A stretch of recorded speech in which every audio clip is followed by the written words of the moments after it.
नमस्कार। आप देख रहे हैं क्वालिटी लर्न पॉइंट। आज की अगर हम बात करें, आज आपके पास 13 जुलाई 2024 आज हम सॉल्व करने वाले हैं एचपी टेट टीजीटी आर्ट्स का क्वेश्चन पेपर। आपके पास साइकोलॉजी सेक्शन आपका आ चुका है। इसको हम सॉल्व करेंगे और आपके लिए एक इंस्ट्रक्शन रहेगी जितने आपको आंसर मैं बताऊंगा। अपनी ओर से तो मेरे हिसाब से बिल्कुल ठीक है। हो सकता है एक दो प्रश्न आपके गलत भी हो, तो ऑफिशियल आंसर की काम इसमें वेट करेंगे।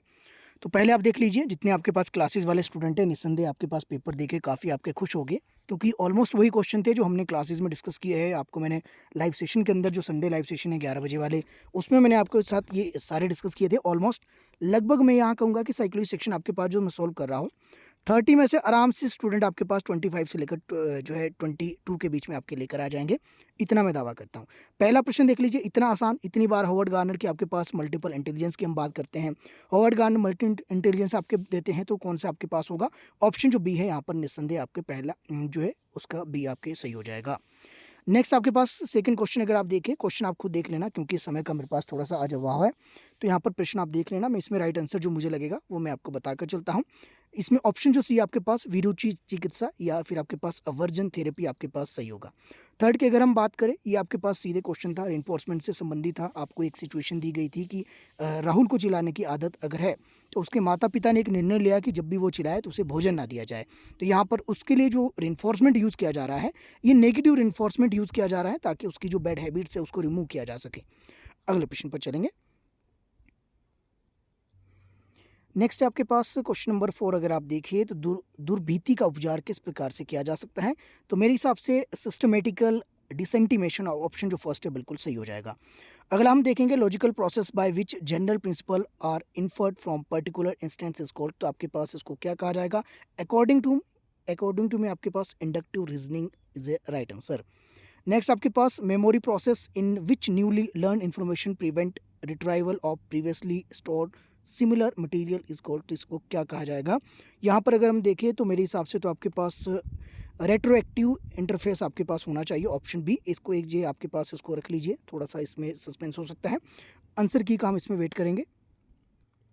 नेक्स्ट क्वेश्चन नंबर 7 है, the test which contains a number of wooden blocks. ये आपके पास ऑप्शन जो फर्स्ट है बिल्कुल आपके पास ये सही होगा। आगे आपके पास क्वेश्चन है, refer to an individual underlying potential. ये आपके पास जो देखने को मिलेगा 8 का आपके पास जो सी है एप्टीट्यूड बिल्कुल राइट है।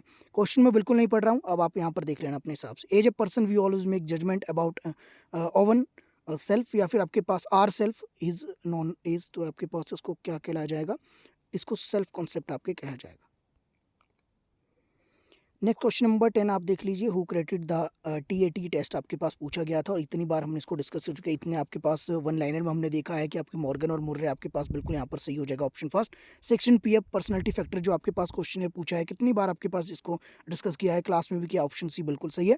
वॉटसन और आपके पास स्किनर कौन है? हम हर बार पढ़ते हैं कि आपके पास साइकोलॉजिस्ट कौन कौन है, बिहेवियरिस्ट आपके पास कौन कौन है, फंक्शनलिज्म से कौन कौन आपके पास है, साथ में आपके पास गेस्टाल्ट जो साइकोलॉजिस्ट है कौन कौन है। तो यहाँ पर बिहेवियरिज्म से संबंधित है, तो जेबी वॉटसन और स्किनर आपके बिहेवियरिस्ट थे। आपके इवान पेओलो बिहेवियरिस्ट थे, आपके थॉर्नडाइक बिहेवियरिस्ट थे। अभी दो व्यक्ति आपके पास हैं, जेवी वॉटसन और स्किनर, दोनों ही आपके पास ये बिहेवियरिज्म से संबंधित है, व्यवहारवाद से। हालांकि वॉटसन को तो आपके पास फादर ऑफ बिहेवियरिज्म तक आपके कहा जाता है। तो ऑप्शन जो आपके पास डी था बिल्कुल आपके पास निस्संदेह ये सही था। Next question, psychologist who work with the person. ये क्वेश्चन आप देख लेना, खुद पढ़ लेना। क्वेश्चन नंबर 13 की अगर मैं बात करूँ, ऑप्शन जो फर्स्ट है ये बिल्कुल आपके सही होगा। क्वेश्चन नंबर 14 इस बार नया क्वेश्चन था, इसमें जो आपके पास 14 का जो ऑप्शन फर्स्ट है बिल्कुल आपके पास ये सही है। 15 में हम देख लेंगे, 15 का आपके पास ऑप्शन जो फर्स्ट है ऑब्जेक्टिविटी, मेरे हिसाब से बिल्कुल ही आपके सही हो जाएगा। 16 अगर आप देखें, 16 की अगर हम बात करें, 16 का जो सी है मेरे हिसाब से बिल्कुल आपके सही है। 17 पर आते हैं, 17 का आपके पास ऑप्शन जो डी है बिल्कुल आपके सही है, ये हमने प्रश्न किया है पहले। 18 पर चलेंगे, 18 आपके पास क्वेश्चन पढ़ लीजिए। ये डी को सुपर ईगो से प्रश्न है, हमेशा आपके पास एग्जाम में आता है, वैसे भी हमने डिस्कस किया है क्लास के अंदर भी, वैसे भी यूट्यूब सेशन में भी हमने डिस्कस किया था। आपके पास सिगमंड फ्राइड है। तो 18 की अगर हम बात करें तो 18 का सी है। बहुत आसान पेपर आपके पास देखने को मिला था, सारे क्वेश्चन वही है जो हमने किया है। 19 अगर आप देखें तो 19 में आपके पास जो है ये कॉल जूंग से आपके पास कई बार आ जाते हैं। एनालिटिकल आपके पास साइकोलॉजी मेरे हिसाब से होना चाहिए। आगे आपके पास है, Nisha shows aggression most of the times in her classroom and often call her classmate aggressive identity the defence mechanism. तो यहाँ पर मैकेनिज्म पूछा है। तो अगर आप 20 की बात करें, 20 में आपके पास जो ये क्या होगा, ये प्रोजेक्शन आपके पास होगा। ऑप्शन अगर आप देखें 20 का सी बिल्कुल आपके सही हो जाएगा। 21 पर आते हैं। 21 का भी आपके पास सी मेरे हिसाब से बिल्कुल सही है, तो इसको भी आपने एक बार पढ़ लेना है। 22 अगर आप देखें, 22 का आपके पास जो है कॉग्निटिव का जो अर्थ होता है डेवलपमेंट ऑफ इंटेलिजेंस यानी कि बुद्धि का विकास, ऑप्शन फर्स्ट। 23 की अगर हम बात करें, 23 में आपके पास जो ऑप्शन डी है बिल्कुल आपके पास ये सही हो जाएगा। एक बार क्वेश्चन खुद आपने रीड आउट कर लेना।